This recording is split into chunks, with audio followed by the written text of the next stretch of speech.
welcome to the Production Talk podcast with me, Jan of mixartist.com.au. In this podcast series, we celebrate the modern way of producing music. We want to talk about all things related to songwriting, recording at home, and music production. So if you produce your music at home, this is the place to be. Please subscribe and recommend this podcast to all your friends.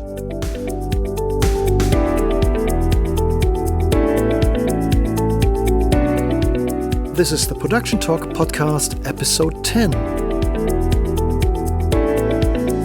Welcome back to another episode of the Production Talk podcast. It's great to have you back on board again, and thank you for making it through to episode number 10 with me. It's been a great journey so far, and I would like to send out my gratitude to everybody who's tuned in, who subscribed, and especially to the listeners who have given me some feedback, which is extremely valuable.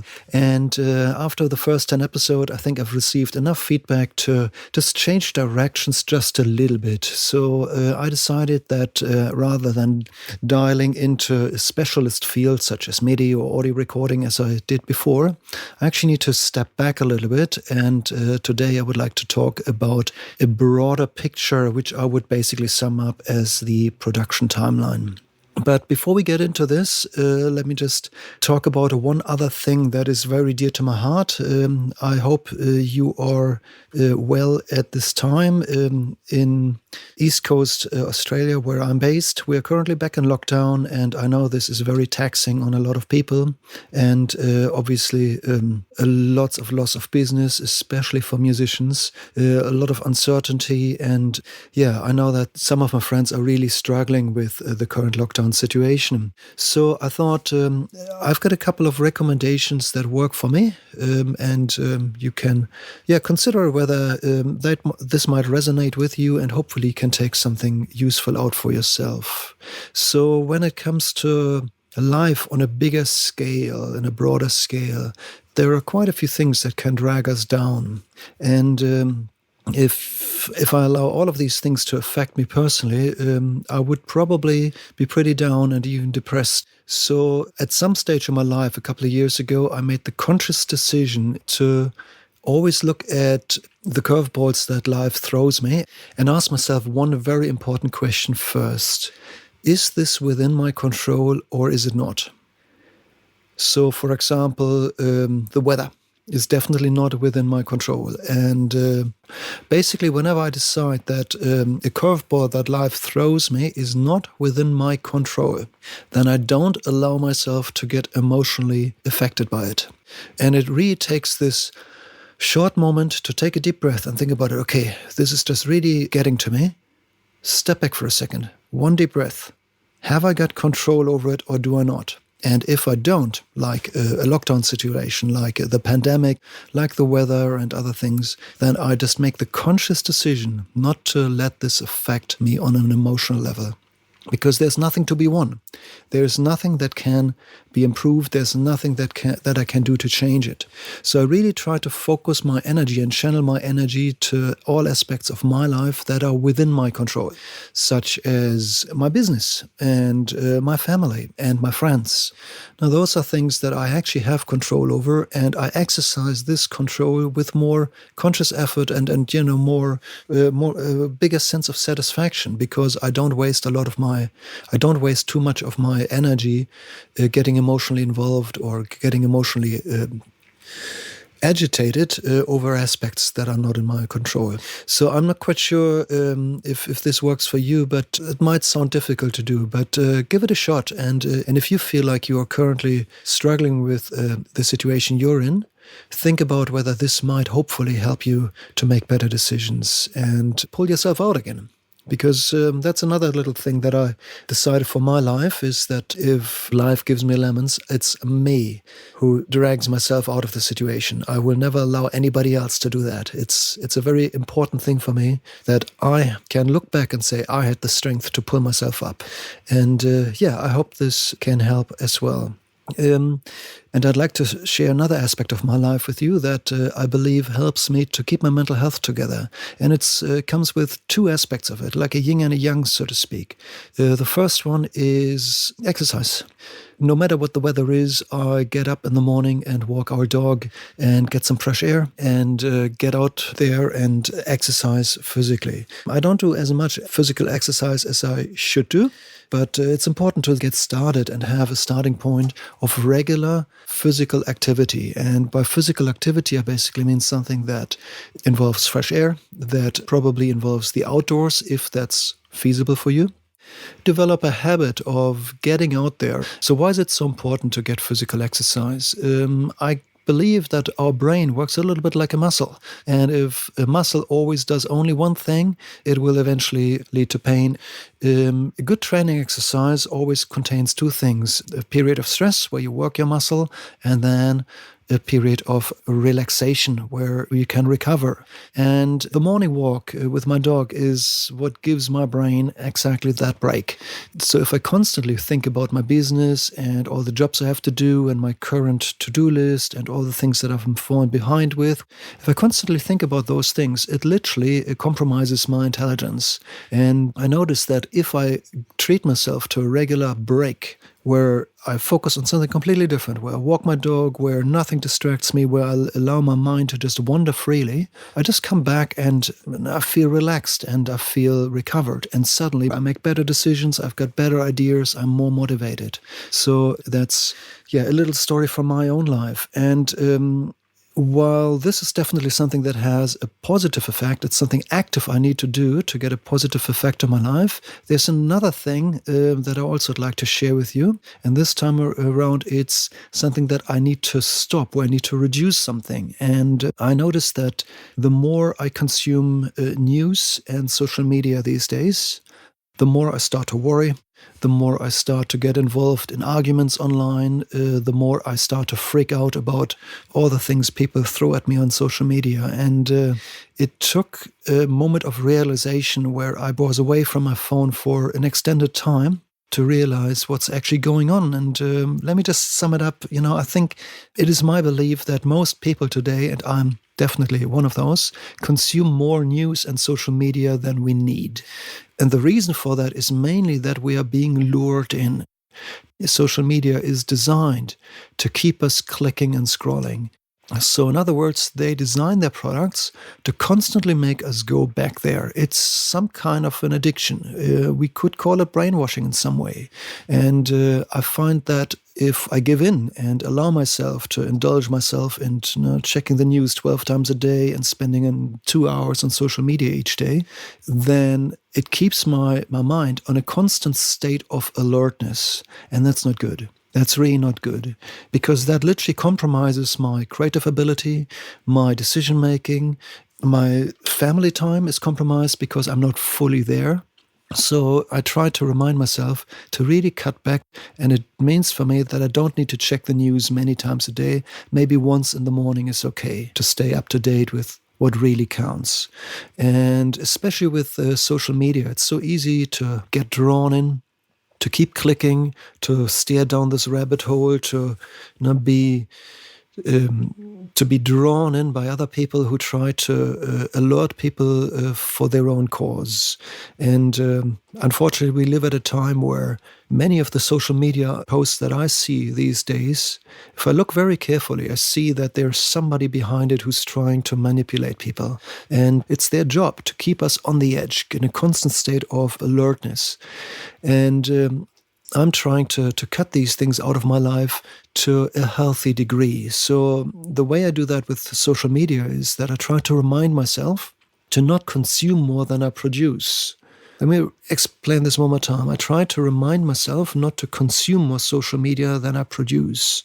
In other words, I don't want to be the person on the receiving end who constantly scrolls up and down the social media pages.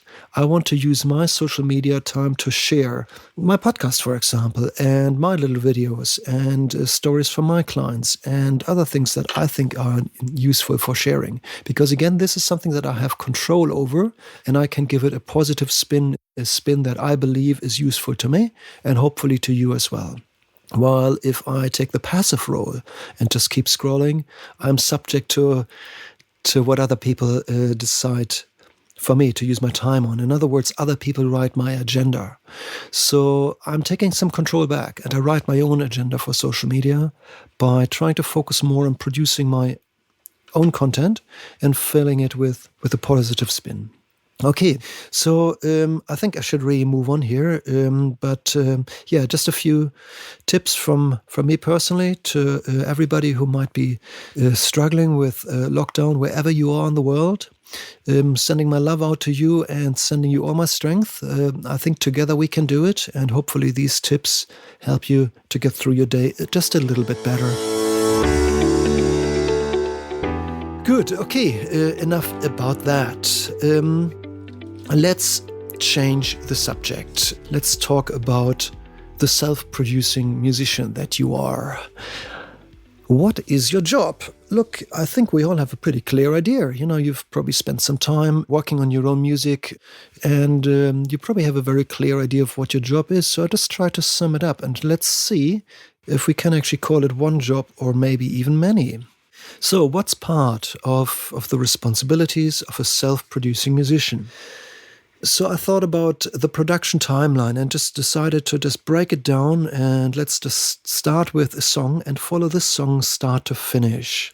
So where does it all start? It starts with an idea, and that leads to the job of the composer or songwriter, which obviously is a very important part of the entire process and definitely one of the most fun parts as well. It's a very creative part, and because you're here, I assume that this is something that you're very familiar with. Good.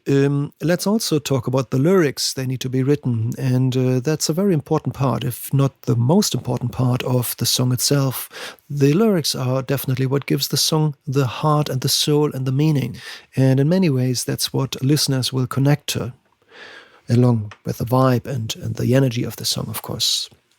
The next stage is then usually some kind of arrangement and instrumentation phase where we think about, okay, do we need an extra verse? Do we need an extra bridge? What about the chord progression? Do we need to throw in a C part or something else? Where, the loose bits that came together in songwriting are turned into something that has a structure. And it's generally a wise idea to, think about this and lay it out maybe on a sheet of paper or on a computer along the timeline of your digital audio workstation. It's a wise idea to, try to refine the arrangement and instrumentation as much as you can before you go into the next phase, which is then, of course, recording or sometimes programming. Let's just bundle these two things up.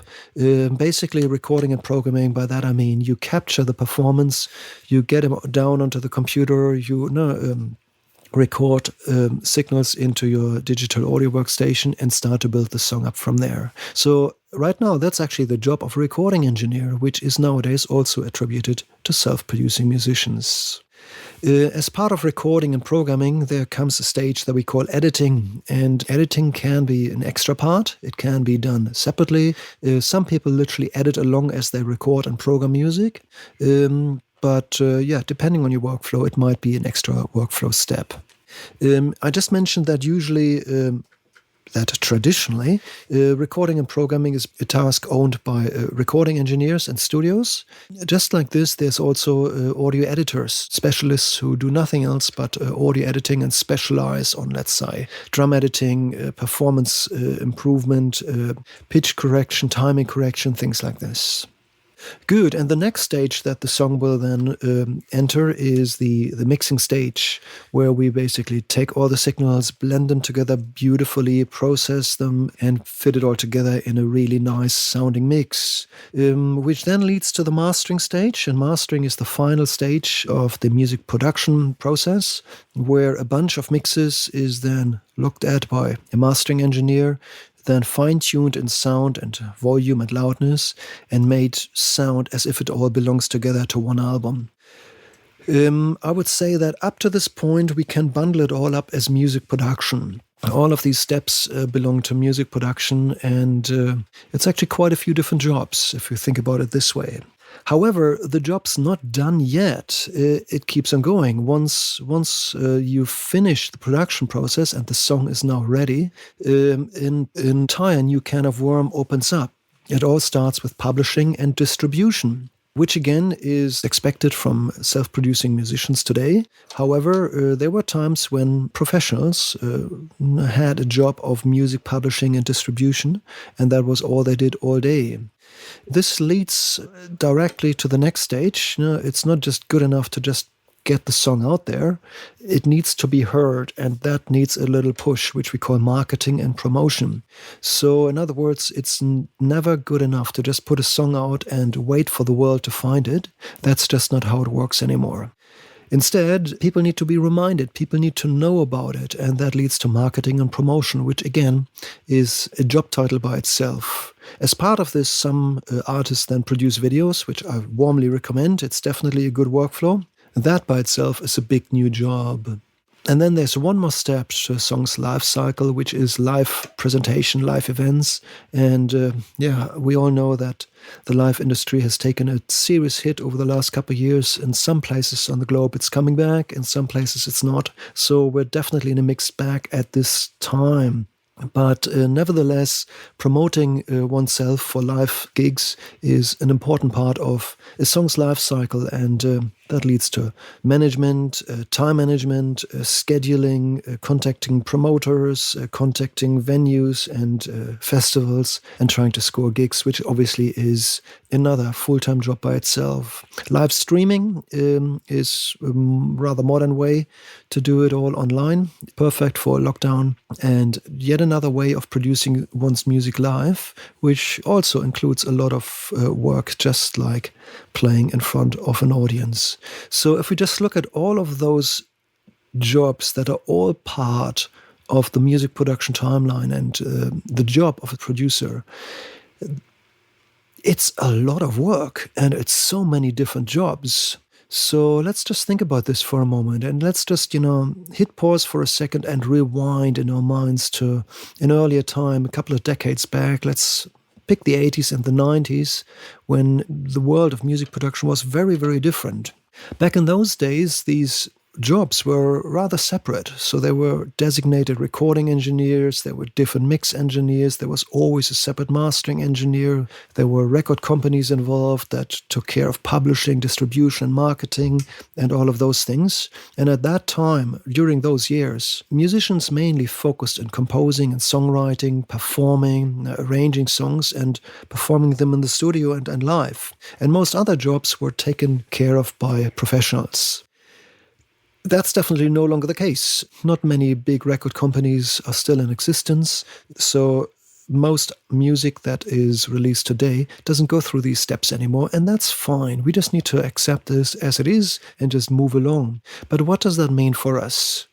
I'm of the belief that none of us can be good at everything.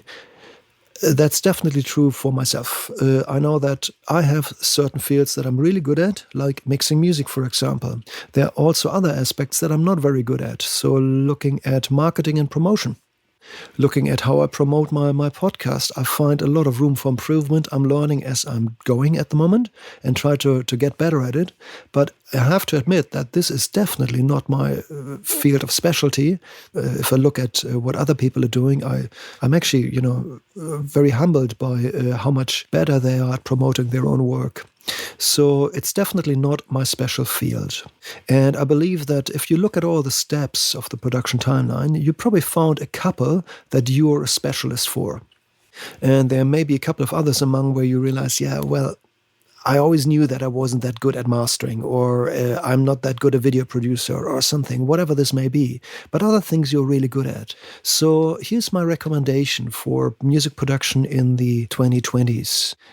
Rather than doing it all by yourself or outsourcing most of it, which was the 90s way, there's a third option that somewhat sits in between. I'm talking about small teams of specialists. Imagine producing a song could be like a relay race where you might be really, really good at writing songs and coming up with really catchy lyrics and arranging a song to perfection. And you might even be okay at recording some things, but maybe you know somebody who's actually much quicker and more effective at it.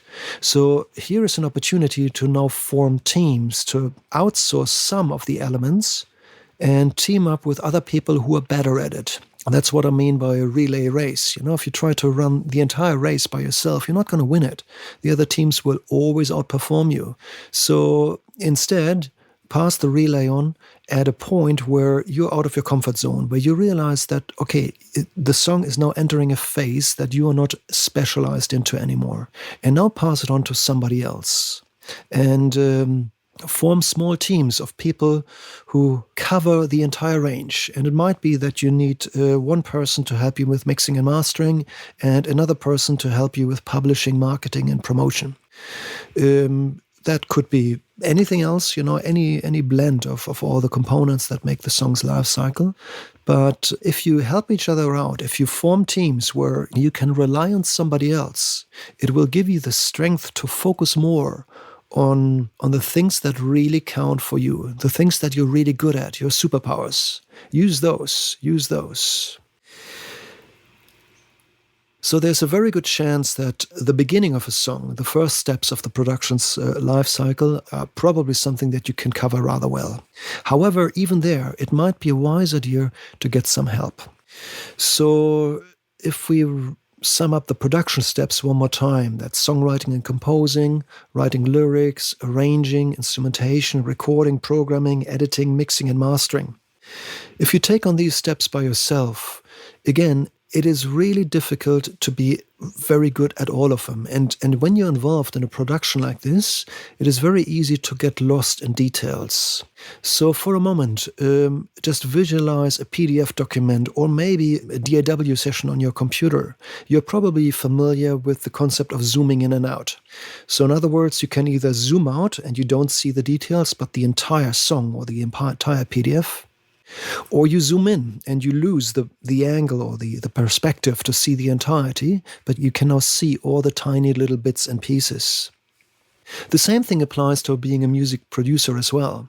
And it's very easy to get lost in the zoom in phase, as I would call it, where you mentally zoom into details and you work on details, let's say a certain hi-hat pattern or a certain way a guitar note sounds at the tail end, or whatever this may be, and get lost in those and spend countless hours tuning details without having the perspective, the overarching holistic perspective of seeing how this actually makes sense in the bigger picture.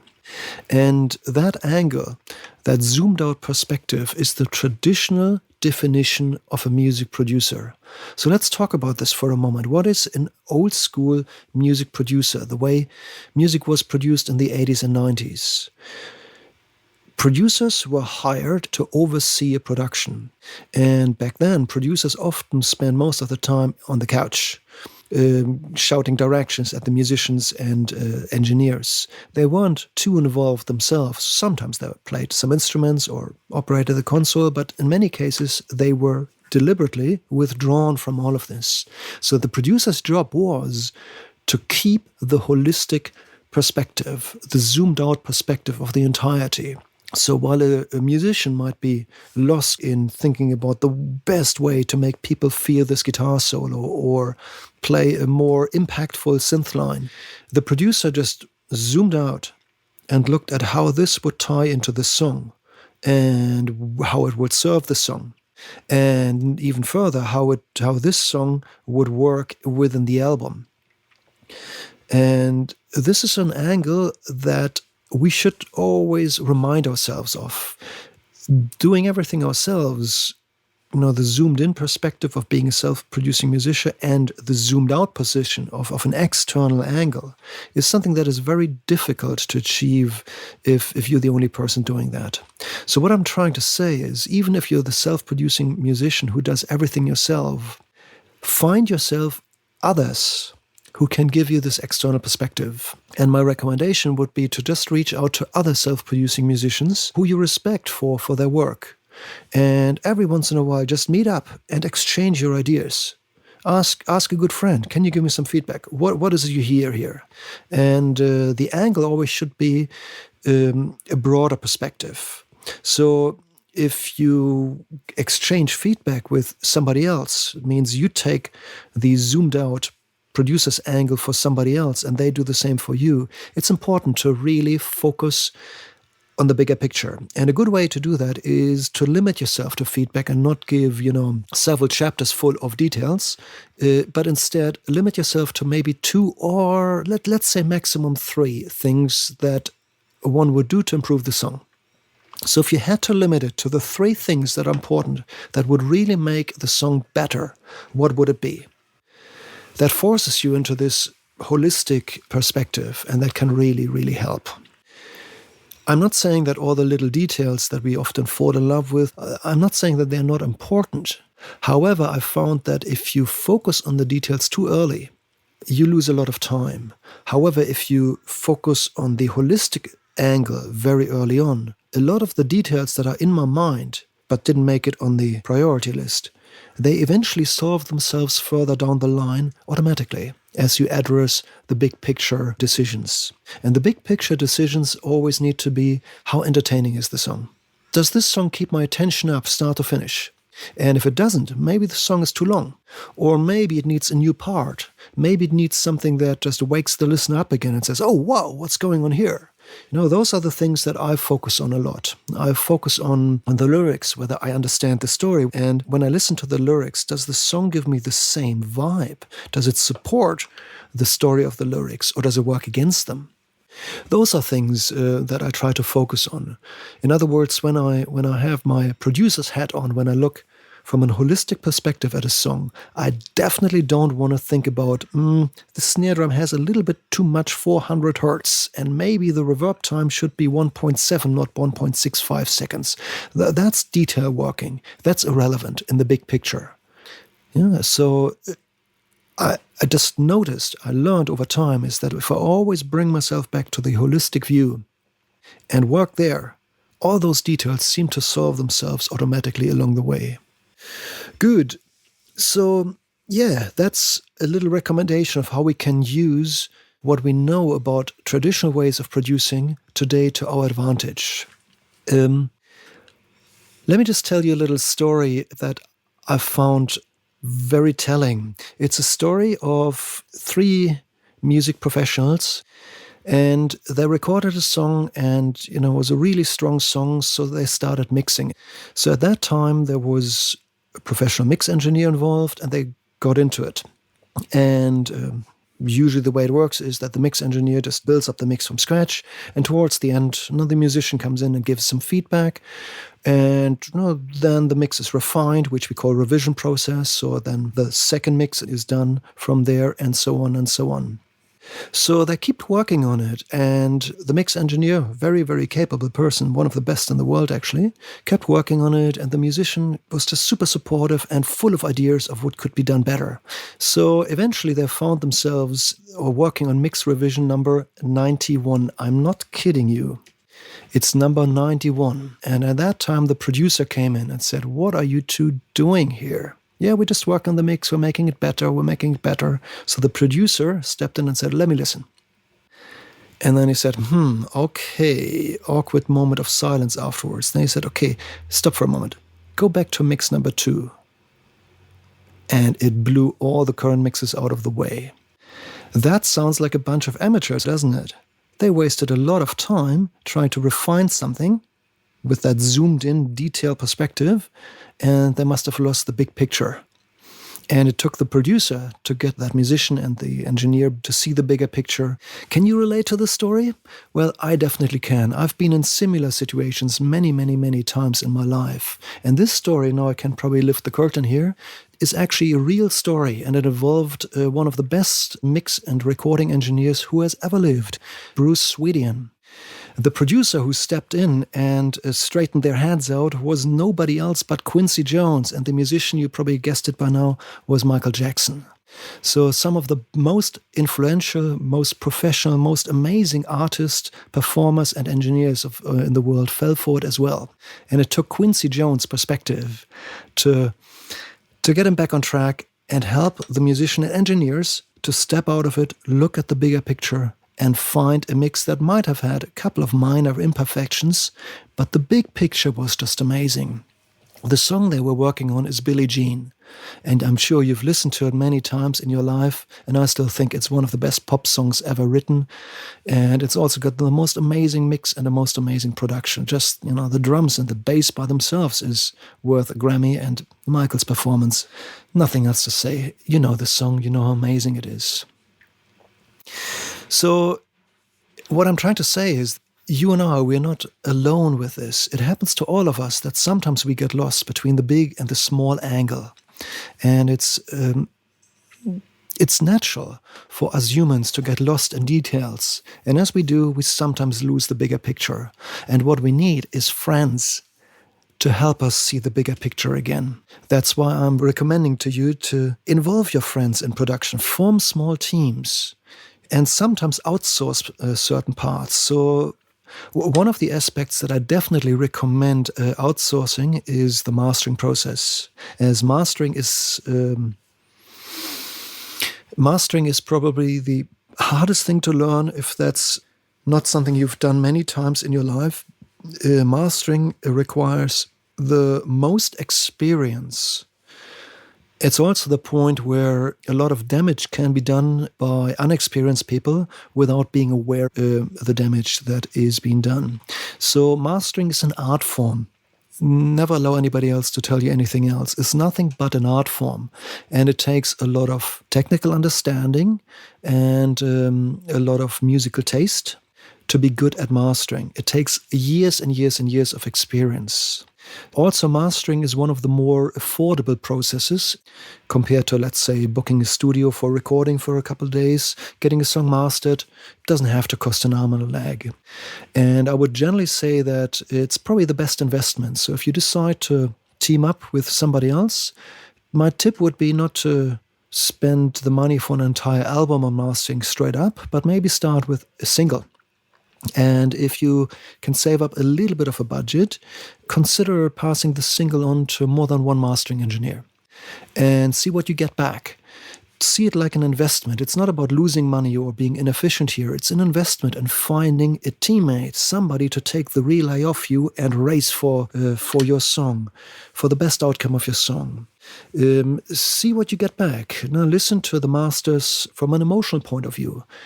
Just focus on what does it make you feel when you get it back.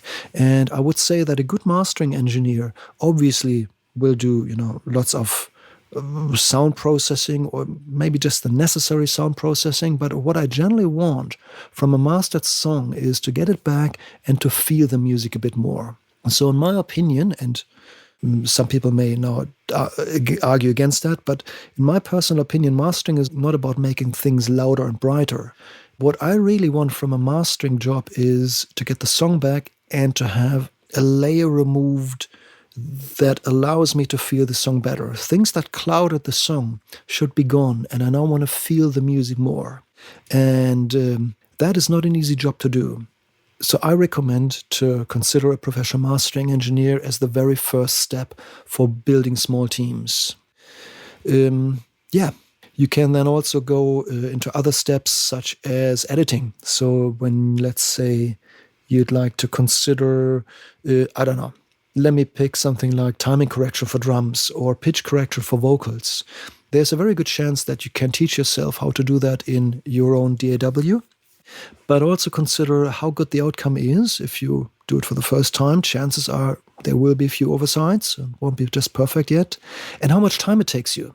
And if it, let's say, takes you an entire day, maybe, just maybe, it might be worth hiring somebody else who does that professionally.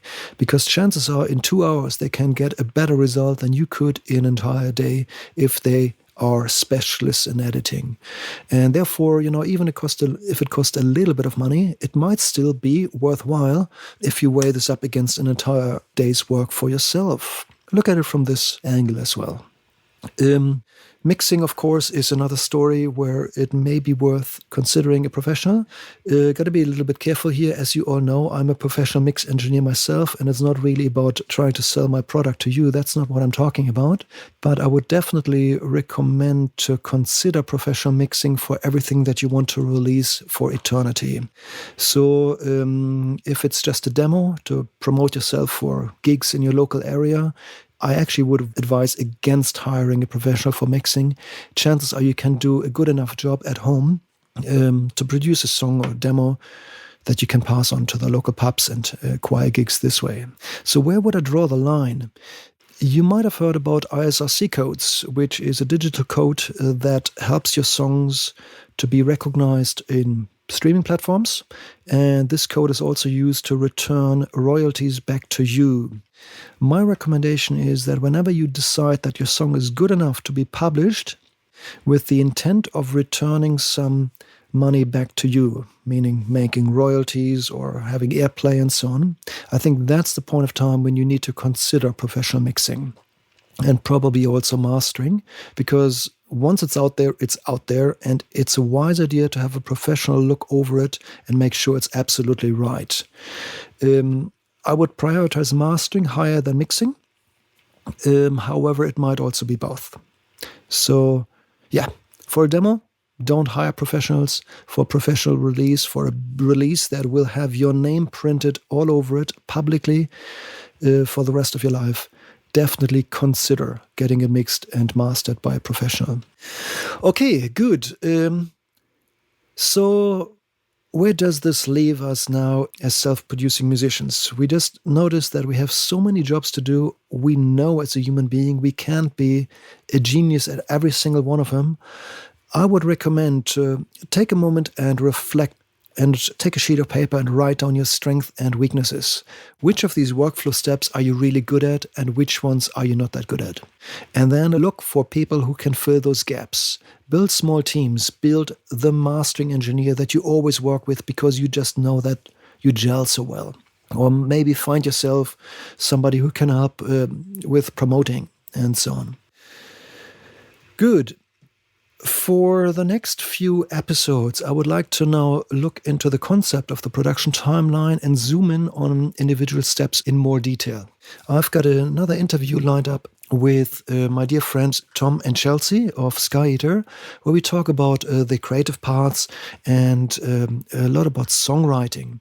And then I would like to take you further into the recording process and editing and mixing and eventually mastering. And I also have an interview recorded already with my dear friend Shannon, who is a bit of a genius about publishing and marketing his own music. And hopefully there will be a lot of valuable information in there for you.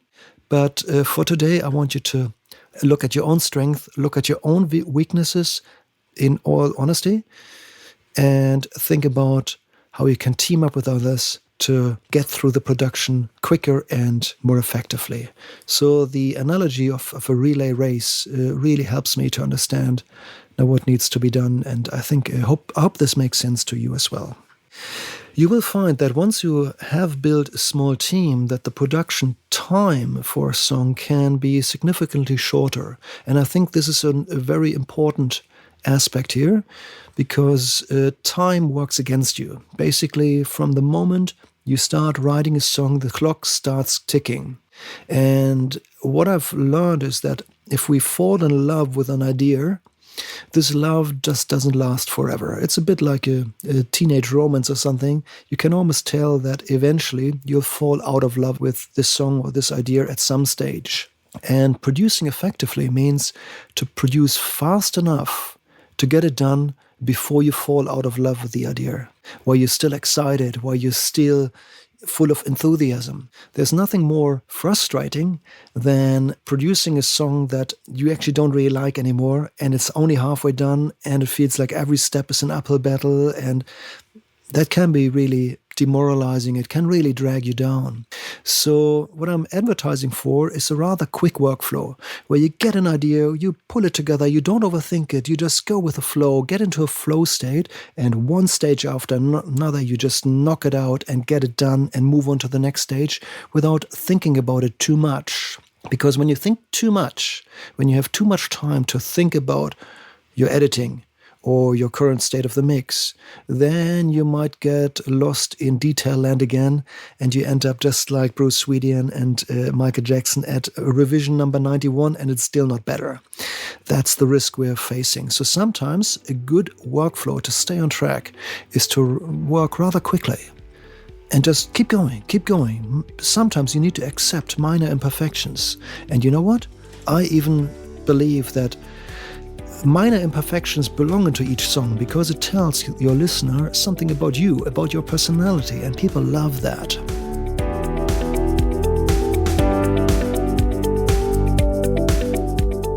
Okay, good. Food for thought. A good way to finish this episode for the day. If there was anything important, if there was anything valuable in this episode for you, I would love if you could please recommend this episode to other friends. Maybe recommend it to people that you want to have in your relay race team. Recommend this episode on social media, please. If you're part of a musicians group, Facebook group or something, please do me a huge favor and post this episode on social media, on the musicians forums, so that hopefully more musicians will have a listen and tune in and can share their ideas with us.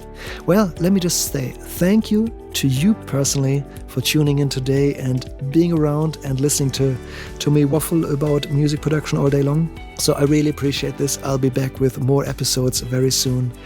Stay safe, stay mentally fit, stay away from social media and too much news consumption, and always look out for your physical and mental health. Exercise enough. Look well after yourself. Bye for now.